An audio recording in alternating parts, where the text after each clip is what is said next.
Hi all, welcome back to channel. ഇന്നത്തേത് actually നമ്മൾ കോളേജിൽ ക്രിസ്മസ് സെലിബ്രേഷൻ്റെ ഒരു വ്ളോഗാണ്. ഒരുപാട് കാര്യങ്ങളൊന്നും കവർ ചെയ്യാൻ പറ്റിയിട്ടില്ല, പക്ഷെ ഞാൻ എൻ്റെ കയ്യിലുള്ള കുറച്ച് വീഡിയോസ് വെച്ചിട്ട് ഒരു വ്ളോഗ് ക്രിയേറ്റ് ചെയ്തതാണ്. പിന്നെ എൻ്റെ സൗണ്ട് കംപ്ലീറ്റ്ലി പോയിരിക്കുകയാണ്, അപ്പം അതൊന്ന് എക്സ്ക്യൂസ് ചെയ്യണം. അപ്പോൾ ആദ്യം തന്നെ നമ്മുടെ ഒഫീഷ്യൽ ഇനാഗ്രേഷൻ ഫംഗ്ഷനാണ് ഇപ്പം നടന്നുകൊണ്ടിരിക്കുന്നത്.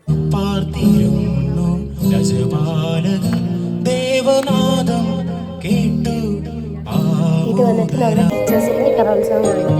ആൻഡ് ഇത് ഞങ്ങളെ സ്റ്റുഡൻസ് ആണ് കേട്ടോ. അപ്പോൾ അവർ കരോൾ കോമ്പറ്റീഷൻ ഉണ്ടായിരുന്നു. നക്ഷത്രങ്ങളുടെ വെളിച്ചം നിറം ചാർത്തുന്ന ക്രിസ്മസ് രാവ്.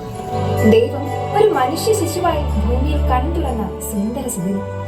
ഒരു ചെറു കാലിത്തൊഴുത്തിൽ ഉണ്ണി കണ്ണു തുറന്നപ്പോൾ അത് സ്നേഹത്തിന്റെ, സാഹോദര്യത്തിന്റെ, മാനവികതയുടെ, ഉല്ലാസത്തിന്റെ സുവിശേഷമായി മാറി. മണിമാളികയുടെ ആഡംബരത്തിലോ സമ്പത്തിന്റെ മടിത്തട്ടിലോ വന്ന് പിറക്കാതിരുന്ന ദൈവപുത്രൻ അതിനായി തിരഞ്ഞെടുത്തത് ഒരു ചെറു കാലിത്തൊഴുത്താണ്. ജാതിയുടെയോ മതത്തിന്റെയോ അതിർ വരുമ്പകൾക്കപ്പുറം ഒരുമയോടെ കരങ്ങൾ കൊടുത്ത് ഈ ക്രിസ്മസ് നമുക്ക് നിറമുള്ളതാക്കാം. ലിസിയുടെ മണ്ണ് ഇന്നിതാ ക്രിസ്മസിനായി ഒരുങ്ങിക്കഴിഞ്ഞു. പ്രിയ കൂട്ടുകാരെ, 2023 ഈ ക്രിസ്മസ് നന്മയുടെ സന്ദേശവാഹകരാകാൻ നമ്മെ ഉണർത്തട്ടെ.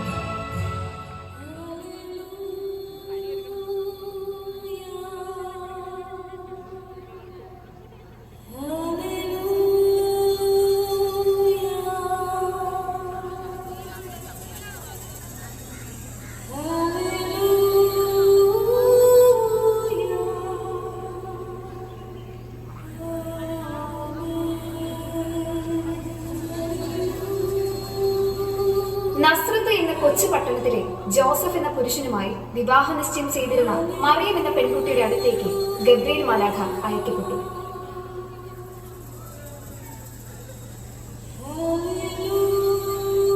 ദൈവകൃപ നിറഞ്ഞവളെ സ്വസ്തി, കർത്താവ് നിന്നോടുകൂടെ. മറിയമേ, നീ ഭയപ്പെടേണ്ട, ദൈവസന്നിധിയിൽ നീ കൃപ കണ്ടെത്തിയിരിക്കുന്നു. നീ ഗർഭം ധരിച്ച് ഒരു പുത്രനെ പ്രസവിക്കും. നീ അവന് യേശു എന്ന് പേരിടണം. ഇതെങ്ങനെ സംഭവിക്കും? ഞാൻ പുരുഷനെ അറിയുന്നില്ലല്ലോ. പരിശുദ്ധാത്മാവ് നിന്റെ മേൽ വരും, അത്യുന്നതന്റെ ശക്തി നിന്റെ മേൽ ആവസിക്കും. ആകയാൽ ജനിക്കാൻ പോകുന്ന ശിശു പരിശുദ്ധൻ, ദൈവപുത്രൻ എന്ന് വിളിക്കപ്പെടും. ഇതാ നിന്റെ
സെലിബ്രേഷൻ കരോൾ സംഭവങ്ങളൊക്കെ കഴിഞ്ഞ് രാത്രി ആയപ്പോഴത്തേനും DJ സ്റ്റാർട്ട് ചെയ്തിട്ടുണ്ട്. അപ്പോൾ ഇത്രയാണ് ഇന്നത്തെ വീഡിയോ ഇഷ്ടമായിട്ടുണ്ടെങ്കിൽ ലൈക്ക് ചെയ്യാനും കമൻറ്റ് ചെയ്യാനും മറക്കല്ലേ. അടുത്ത വീഡിയോയിൽ കാണുന്നതായിരിക്കും. ബൈ.